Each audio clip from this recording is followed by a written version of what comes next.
What's up? Okay. So, Pastor Johnson had asked us to share our story, and that's what I'm gonna do. I'm gonna be sharing my testimony today. There's a lot of little parts to my life, but it's crazy because I feel like God's time is super perfect, because I wanted to share frutos with you guys, which I'm gonna explain later on, but yeah. All right.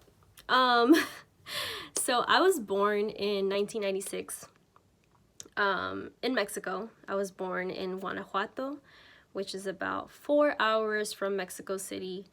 It's a very beautiful Spanish inspired town. And yeah, I'm not from the US. So I was born in Mexico. In 2000, yeah. In 2000, my parents decided to come here to the US by themselves. Just, looking for a better future. They crossed the border and they were here for about 9 months without us. And by us, I mean my brother and I. And their whole plan was for them to, just rack up some money, come back home, etc., etc., but they decided to bring us here as well. So my brother and I crossed the border in November of 2001. We walked through the desert. I think my mom paid a really high price for us to come here safely, and I think our journey was about like a day and a half, and we came here to Georgia. So I've been in Georgia for about 20 plus years. This is where I grew up. This is where I started going to school. And yeah, we came here illegally. But my parents were always very hardworking. My mom especially, she worked in a factory for about 15 years, just making ends meet. My dad was also very hardworking. He had a body shop for the longest. He worked in the auto industry for the longest, and I feel like my childhood just was based off of them working all the time. So I kind of grew up alone, even though I had my brother. He was just kind of always out and about with his friends, and I really started struggling with like loneliness, but we'll get into that later. So my dad, he had and has some medical issues where we would just always be involved like in medical bills, and he would have to go to the hospital because he had some respiratory issues and some other issues, and a lot of it was life-threatening. So there was some times where we didn't know if he was gonna make it. That was really tough, but we really fought through it. At least while we were here, shortly after, like around 2009, when I was like 8 years old. I don't know how long ago that was, like 2005 or something. My mom and I started going to a Christian church.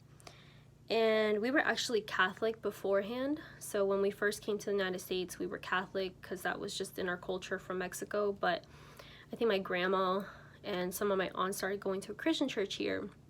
So my mom and I went, and that's kind of where my faith began, because I would just go with my mom. At the time, my brother and my dad didn't go.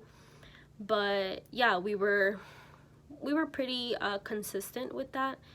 In about 2011 or 2009, when I was 11 years old, is when we started attending our home church, which at the time was in Norcross, like in Jimmy Carter.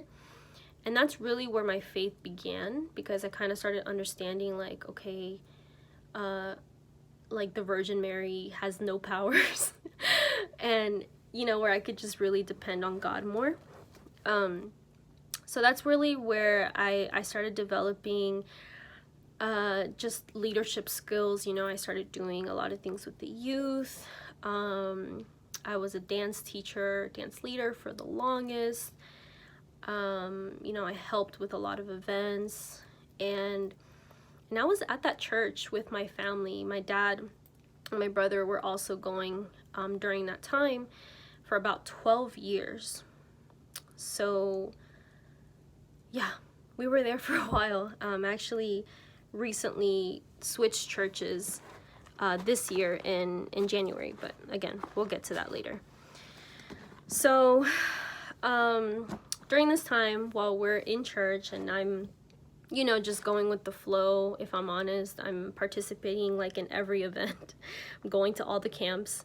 I'm leadering, or, you know, just participating like in everything that I can, is when I was able to receive DACA, which was in 2013. So I was like 16 or 17 when DACA had happened, because during this whole time I'm like illegal. So I knew that like I didn't have a shot for higher education, but thankfully DACA came out like in 2012. So I was able to get that, and I really had hope, because I was like, okay, like I can go work legally, and I can get a driver's license, and that was a big plus. And the thing about DACA is that it's great. The only thing is that it's really limited to the benefits that you get. So there really is no like promise for higher education, because the system is just messed up. I don't know. Anyway, so you know, I have DACA. Everything is good. I have my permit. My brother started working, and all of that good stuff. But really, my childhood and my adolescence was very lonely. Very, very lonely. For a while, my identity was just kind of lost. I mean, this whole time I'm going to church. You know, I've been in church since I was 11. I'm now 14, 15, 16 years old. You know, I'm still in high school, but there's still problems at home. You know, things aren't going the best, you know.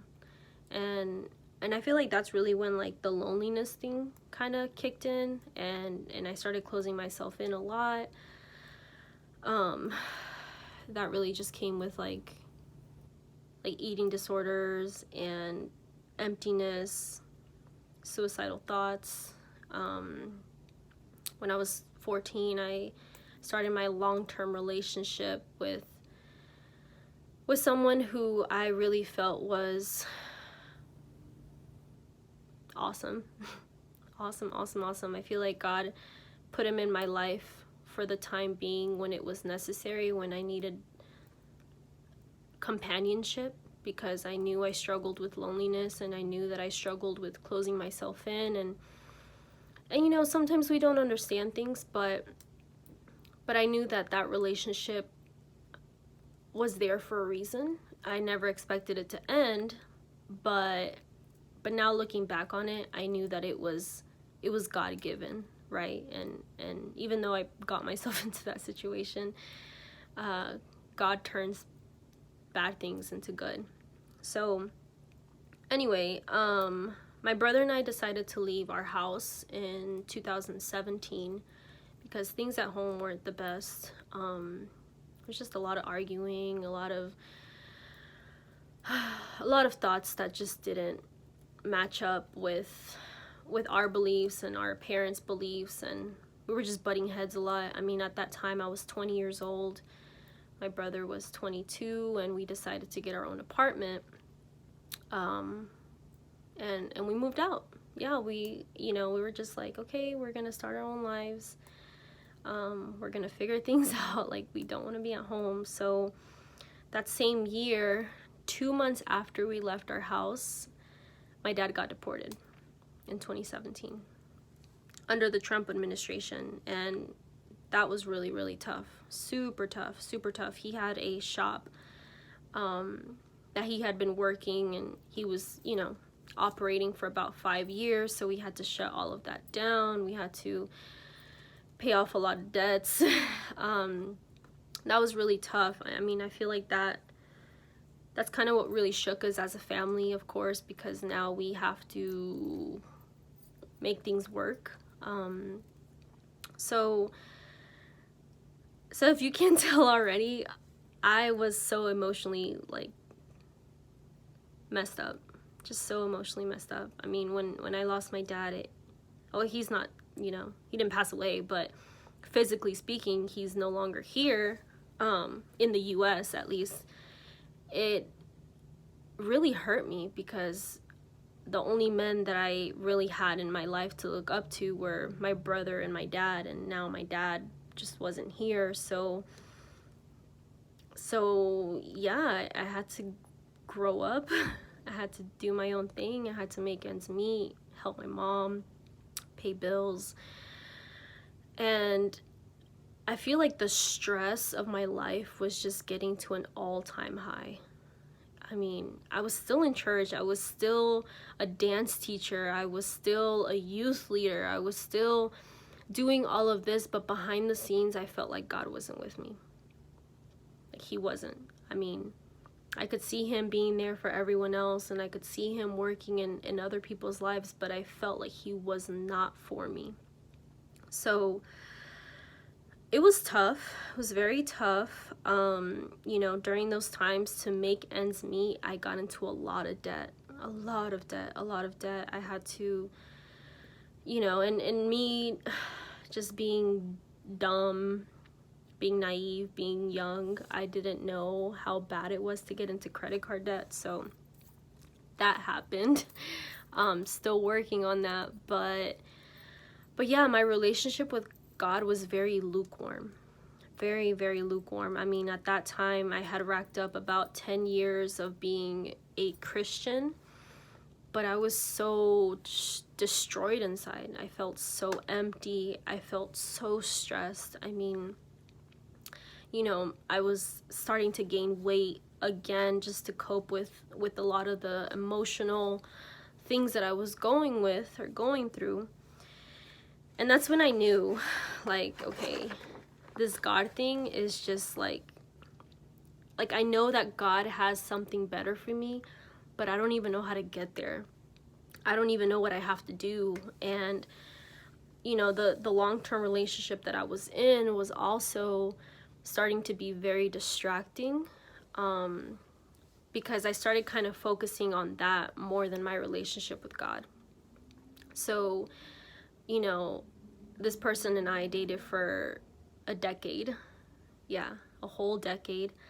And it really became like the center of my life. And the only thing that I wanted was to just be like married so that I can finally have something good happen to me. That one hurt. I felt like I had just gone through so much things in my life, and I had lost so much. I had lost so much of myself that I felt like a marriage was going to piece me together. And it was going to be that one thing that I needed to be good with God, to have hope that things were going to get better. But, that wasn't God's plan, because just kind of fast forward to this year, which is really when things happen, which is really when I felt like my relationship with God was real and true. I had visited Victory in January of this year, early January. They were doing a fast for the beginning of the year, and I had gone as a visitor. I listened to the preaching. It was so powerful, so powerful. And I cried.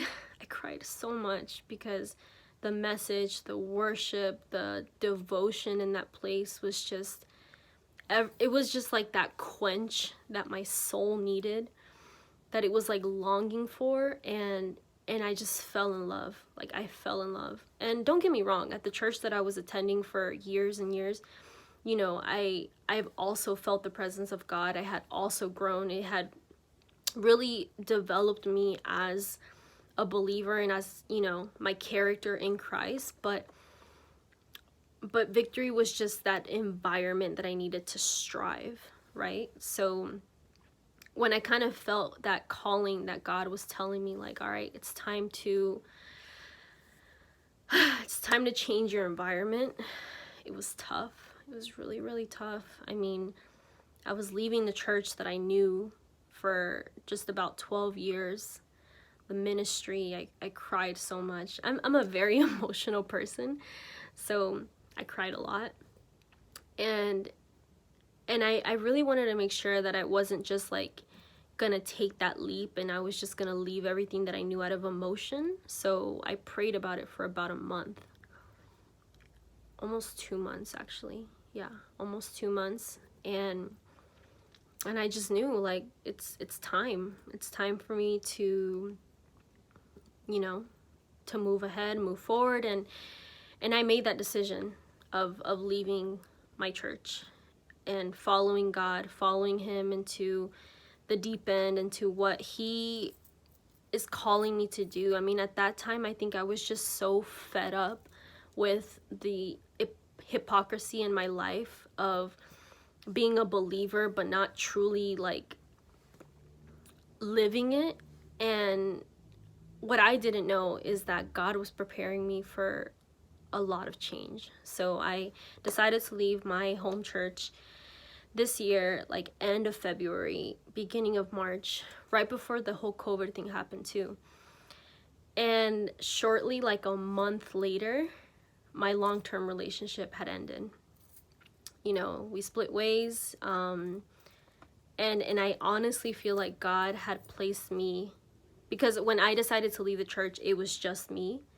So I knew that I was going to a whole different place, like just by myself. Like my significant other at the time wasn't gonna come with me. So imagine, like, I'm just throwing myself out there. I'm just going to this church by myself that I don't know anyone. and what I didn't know was that God was preparing me for that transition, for, you know, my single phase, which is what I am in now. And it's just crazy to see that when I finally decided to just remove everything that was taking God's place, and for the longest time it was that relationship, it was what I wanted, it was what I thought was going to make me happy, which was marriage, you know, or whatever. I just dropped it, and I just knew that it was time for me to have my one-on-one with God.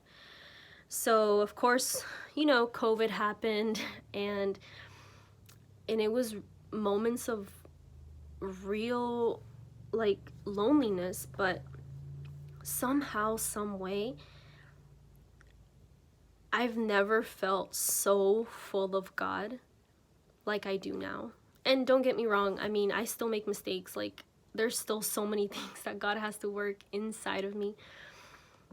But I feel like I'm in the season that I need to be to grow. So I was able to just devote my life to prayer. Like that prayer where you just know you're feeling the Spirit, you're speaking in tongues, you're, you know, feeling those chills and that heat. I got really intimate with God, really, really intimate.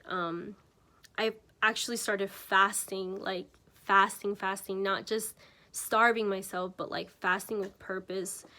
You know, and as I was doing that, I mean, I started losing like a lot of weight. I mean, I'm down like 25 pounds now, which was crazy because if you can remember, I struggled with my weight for like a really long time, and I never thought that I could lose weight. So it's a miracle, y'all. Like, it really is. but yeah, I really felt like God turned my life like upside down, and there's just a level of him that I never knew. I never really saw him as like the man in my life, and he's the man now because, you know, I'm no longer in a relationship.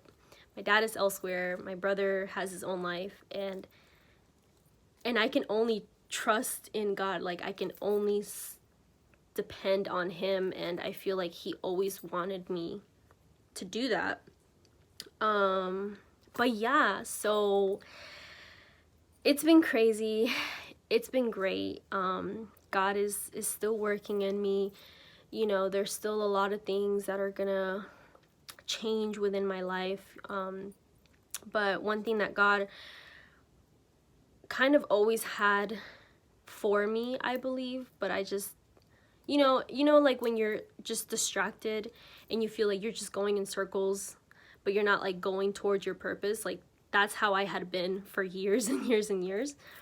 But anyway, you know, once I actually decided to just devote my life to God is when Frutos TV happened, or is gonna happen, because I've been working on it, but man, when I tell you it's hard to get in front of a camera and talk, it's hard.